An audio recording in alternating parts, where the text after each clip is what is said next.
We should open up and try someone new. I've been feeling stuck. That's what she wrote, as if she was suggesting a new brand of almond milk or asking me to take out the trash. No warning, no emotion, just that cold sentence in the middle of a Thursday afternoon while she was off in Palm Springs with her soul sisters, doing God knows what between mimosas and spa treatments. I reread the message at least 15 times. The phrasing stuck in my brain like a song you hate but can't stop humming. We should open up. Like this was some TED Talk experiment. Try someone new. Not talk to someone new. Not think about our relationship. No, try. Like a dish. Like she was at a buffet of human experiences and just realized she didn't like the flavor of me anymore. And here I was, sitting in my car, parked outside of Jiffy Lube, holding an overpriced coffee, wondering if this was real life or some kind of sick challenge she and her friends cooked up between yoga sessions. The worst part? I wasn't even surprised. I'd felt it for months. The way her eyes darted past me when I spoke. The half-laughs. The way she started locking her phone like she was guarding state secrets. But this? A text? While she's away sipping cucumber water. I didn't cry. I didn't scream. I just laughed. This broken little laugh that probably scared the guy in the next car over. And then I did something I didn't think I had in me. I opened my gallery. Scrolled past the dog pics. The half-finished drywall job. The awkward selfies. Until I found it. A photo I'd taken in February. I wasn't proud of it. But now? It felt like a fire I was finally ready to throw gasoline on. I sent it. Just a simple image. And the message that went with it? Agreed. I've already tried your sister. And I hit send. No hesitation. No second thoughts. No turning back. That was the moment everything changed. I thought she'd lose it. That she'd call me screaming. Block me. Threaten divorce. Something. But she didn't. She read the message. The little read at 2:41 p.m. note stared at me for almost a full hour. No typing bubbles. No reaction. Nothing. And that silence was louder than any argument we'd ever had. I paced the living room, my hands shaking. I don't even know what I expected. Maybe for her to admit she deserved it. Maybe for her to confess to whatever she was really doing out there in Palm Springs with her detox squad. Instead, I got a reply. One line. 12 words. If that's true, then I guess the joke's on both of you. I swear I felt my heart skip like a scratched record. What the hell was that supposed to mean? I stared at the screen, confused, angry, a little sick. My mouth went dry. My palms were sweating like I'd just stepped into a courtroom and realized I forgot my pants. I replied, "What does that mean, Fallon?" Nothing. 3 minutes passed. Then 5. Then the typing dots appeared and disappeared. And then came the second message. She never told you, huh? Of course not. Figures. Ask her what happened that night in Chicago. I sat down. Or maybe collapsed. I don't even know anymore. My knees just gave out. Chicago? That was 8 months ago. Her sister, Kennedy, had gone there for a conference. Fallon stayed behind. I had gone on a work trip around the same time, so I didn't even think to connect the dots. What was I supposed to ask about? I called Kennedy. Straight up, no hesitation. She declined the call. I called again. Straight to voicemail. And that's when I started to wonder if Fallon was bluffing, or worse, if they both had something they'd been hiding from me together. Because if Kennedy had really done something in Chicago, something she didn't want me to know, then this wasn't just a messy breakup. This was betrayal on a whole different level. And suddenly, the photo I sent, the revenge I thought I'd just delivered, it didn't feel like power anymore. It felt like I'd just triggered a bomb I didn't understand. And it was already counting down. By the time the third call went straight to voicemail, I was pacing so hard I nearly kicked the coffee table over. Kennedy wasn't just ignoring me. She was dodging me, and that made everything worse. My head was spinning. I knew Fallon was cruel enough to toy with me, but Kennedy? She was supposed to be this sweet one. She used to bake cookies for my birthday. She cried during dog food commercials. And now Fallon was hinting she'd done something behind my back. Worse than what I'd already done with her? The irony was eating me alive. I had crossed a line for revenge, sure. But I didn't expect to be holding the smaller knife. Then my phone buzzed again. Not a text, a voicemail. From Kennedy. I didn't even remember hearing it ring. My thumb hovered over the play button for way too long. I braced myself. I don't know what I expected. Maybe a tearful apology. Maybe a denial. But what I got felt like it had been recorded in a panic. Her voice was rushed, shaky. "Dorian, I didn't tell you because I thought she never would. I thought it was over. I swear to God, it was one time. I was drunk, and I was angry. I was so angry at her. Chicago wasn't a conference. It was Fallon's idea. She sent me there to meet someone. Some guy she found online. It was supposed to be fun. She wanted to see how far I'd go. I hated it. But I went. And the worst part? The guy never showed. You did. I dropped the phone. Literally. It hit the floor like a brick. I couldn't breathe. My ears rang. My brain couldn't process what I'd just heard. I was the guy? What did that even mean? I never went to Chicago. At least, not that I remembered. Unless. My knees buckled. 8 months ago. Last-minute work trip. My company had flown me out to oversee an installation outside the city. They'd put me up in a hotel near O'Hare. First night, I hit the bar downstairs to kill time. Had a few drinks. Then this woman sat next to me. Long black hair. Glasses. Nervous energy. Said she was waiting for someone who bailed. We talked. She looked familiar, but I chalked it up to a vibe, a type. I never got her name. We made a mistake. A one-night thing I buried so deep, I actually convinced myself it never happened. That woman, that was Kennedy? No. Fallon knew. She set it up. She had planned this from the beginning. And now I was the fool who thought he was dishing out payback, when I'd been a pawn in her twisted little game from the start. I wasn't ready to see her. Not after what I'd just pieced together. But that didn't stop the sound of the front door unlocking at 2:13 a.m. Fallon was back early. No heads up. No. Hey, I'm coming home. She just walked in like she hadn't set my entire world on fire with a text and a decade's worth of secrets. She smelled like hotel shampoo and champagne. Her suitcase hit the floor with a soft thud. I was sitting in the dark, on the couch, clutching the phone like it was the last thing tethering me to sanity. She didn't even flinch when she saw me. Just raised one eyebrow and gave me this infuriating smirk. So, I guess we both got what we wanted, huh? I stood up, my voice catching before I even said anything. Kennedy left me a voicemail, I said. That wiped the smile clean off her face. For the first time in weeks, maybe months, I saw a flicker of something. Guilt? Fear? No, it wasn't either. It was calculation. Like she was already rehearsing the next 10 things to say. Fallon walked over slowly, kicked off her shoes, and sat across from me like we were discussing dinner plans. You shouldn't be mad, she said. I was trying to help you. Help me? I laughed. I actually laughed, but it came out like a sob. She leaned forward, voice calm, like a therapist talking down a patient. I knew you weren't happy. You never say it out loud, but I see it. You're tired. You're bored. You look at other women when you think I'm not watching. I didn't deny it. But that didn't make what she did any less sick. So you sent your sister to seduce me? I asked. My voice cracked on the word sister. Fallon tilted her head, like I was the crazy one. Not seduce. Just tempt. I wanted to know if you'd do it. If you were as loyal as you claimed. If she could tell me something I couldn't get out of you. I couldn't breathe. I felt like I was choking on the air between us. She had engineered that night. Found Kennedy a fake date. Sent her to a city where I'd be staying. Trapped us both in a lie, then left us to rot in it. You said he never showed. I whispered, remembering Kennedy's message. You were the guy, Fallon said, calmly. I knew it'd be you the second she told me where the hotel was. I just waited. And when you came home like nothing happened, I realized everything I needed to know. I should have screamed, thrown something, walked out. But I just sat there, numb. Fallon stood up, walked to the fridge, grabbed a bottle of wine, and poured herself a glass. You cheated on me with my sister, I said. And you made me cheat on you with her. She shrugged. We're even. But we weren't. Not even close. Fallon went to bed like it was just another night. No apology. No tears. She left me alone in the living room with her wine glass still sweating on the counter. I sat there for hours, staring at it. I was humiliated, used, emotionally gutted, but not broken. Not yet. And the scariest part? I wasn't even angry anymore.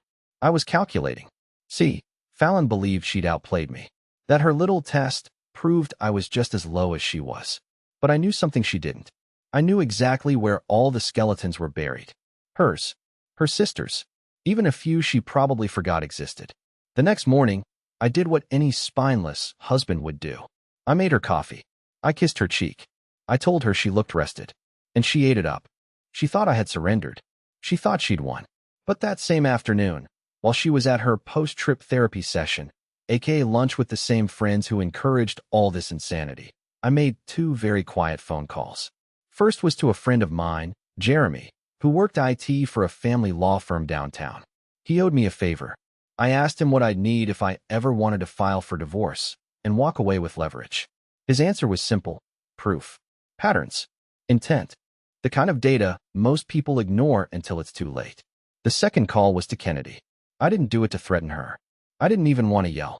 I just needed clarity. Needed to hear her voice again and ask her one thing that had been echoing in my skull since that awful voicemail. Did you know it was me? She picked up on the second ring, sounding like she hadn't slept in days. I didn't know, Dorian. I swear to you. I was so drunk I barely remembered anything until months later. I told Fallon everything, and she just smiled, like she was proud of it. She started crying before I could respond. I hate her for what she did to both of us. I didn't say anything, just listened. Because here's the thing, Fallon wanted chaos. She wanted to break things to see what would fall apart. But what she didn't realize, what she never realized, is that I may not be the strongest guy, or the smartest, or the one with all the confidence, but I watch. I remember. And I don't forgive. Not when someone burns my house down and then pours themselves a drink while it smolders. So I started collecting. I went through every old message, bank statement, and calendar entry. I started making copies of things she never expected I'd even notice. Her little healing retreats that overlapped with hotel receipts she forgot to delete. Pictures she left in the trash folder on her iCloud. One with a guy's face reflected in her sunglasses. Another with a towel she swore she never saw before. I didn't need to confront her. I needed her to relax. To keep slipping. To keep underestimating me. Because when she finally fell, I wasn't going to catch her. I was going to step back and let gravity do the work. 3 days after I made those phone calls, the first domino fell. It came in a simple brown padded envelope. No return address, no note, just a single flash drive inside. At first, I thought it might be from Kennedy. Maybe more guilt, more confessions. But when I plugged it into my laptop, my stomach dropped through the floor. There were 4 video files, all dated months apart. Different cities. Same woman. Fallon. Same smug smile. Same lies in different hotel rooms. I didn't know who sent it, but someone wanted me to see it all. Someone who'd been watching her longer than I had. I watched the first one all the way through, even though I already hated myself for it. She was laughing, drinking, pulling a guy onto the bed like it was her full-time job. The second video was worse. The third made me sick. By the fourth, I was numb. I sat there in silence, in my own home, while the woman I used to worship performed betrayal like it was performance art. Fallon wasn't testing our relationship. She was dismantling it piece by piece. And the worst part? She thought I had no idea. That night, I didn't say a word to her.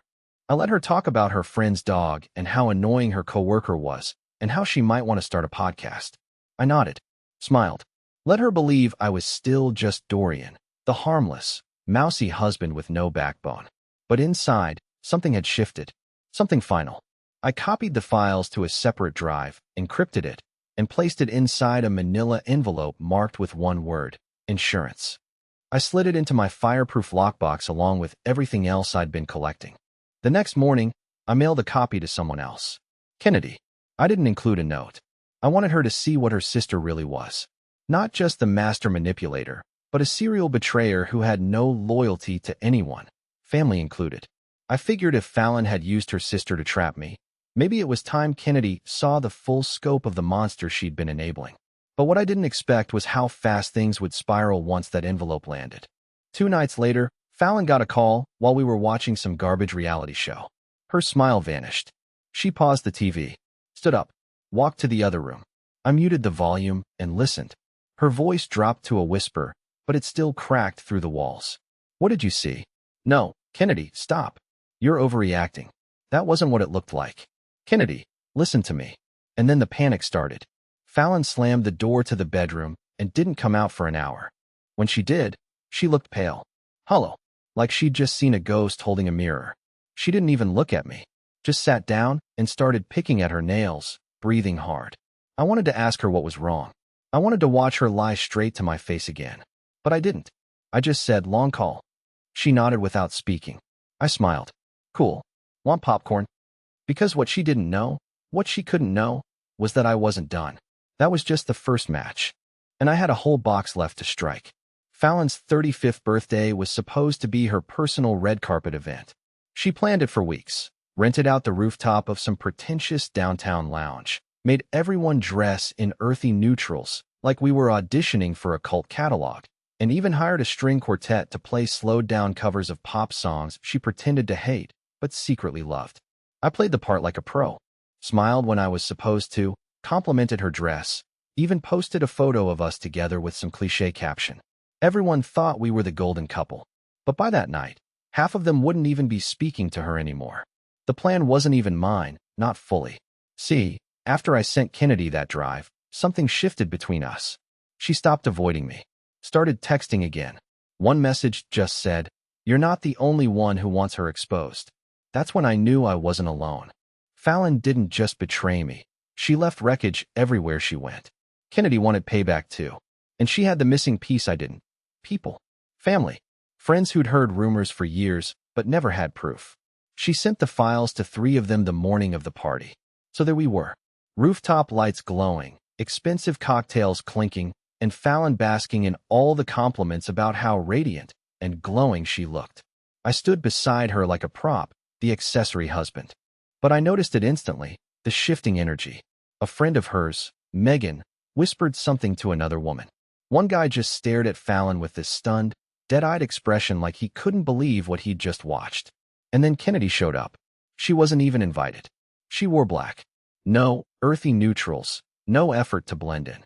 She walked straight up to Fallon, handed her a slim white envelope, and said one sentence I'll never forget. "It's your turn to feel small." Fallon's face twisted like she'd been slapped in slow motion. She tried to laugh it off. "Kennedy's been going through a lot lately," she told the group with a fake smile, but the cracks were forming right in front of everyone. I watched as Fallon's eyes scanned the crowd. She knew. The whispers weren't about her outfit. They were about the videos. Her affairs. Her lies. All of it was out. Someone had even airdropped one of the files to a group chat that included her boss's assistant.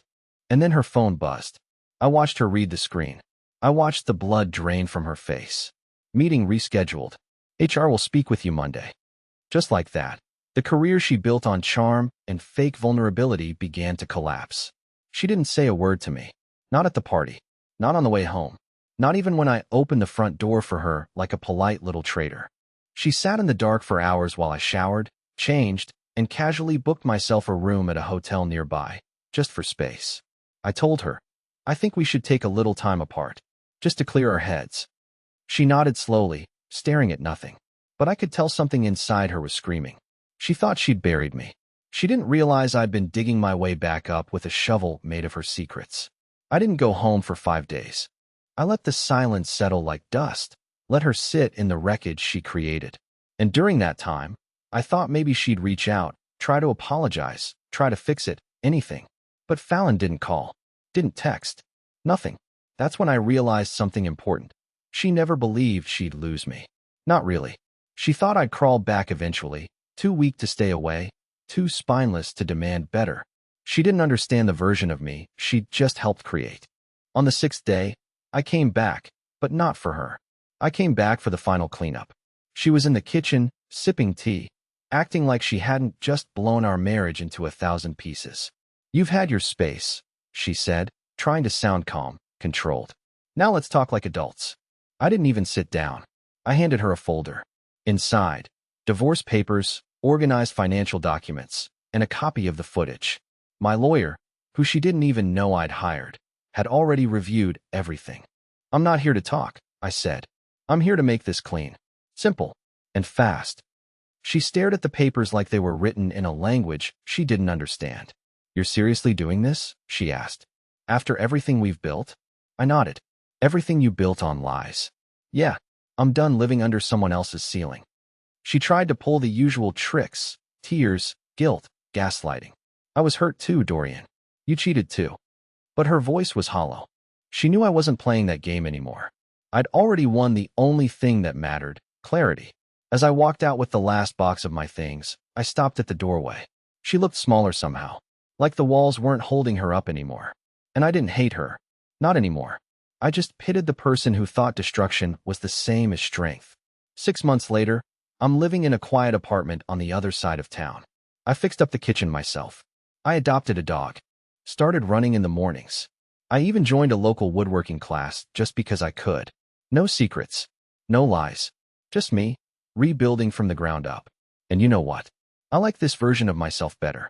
Not because I won, but because I stopped waiting to be chosen. Fallon wanted an open door, so I walked out of it.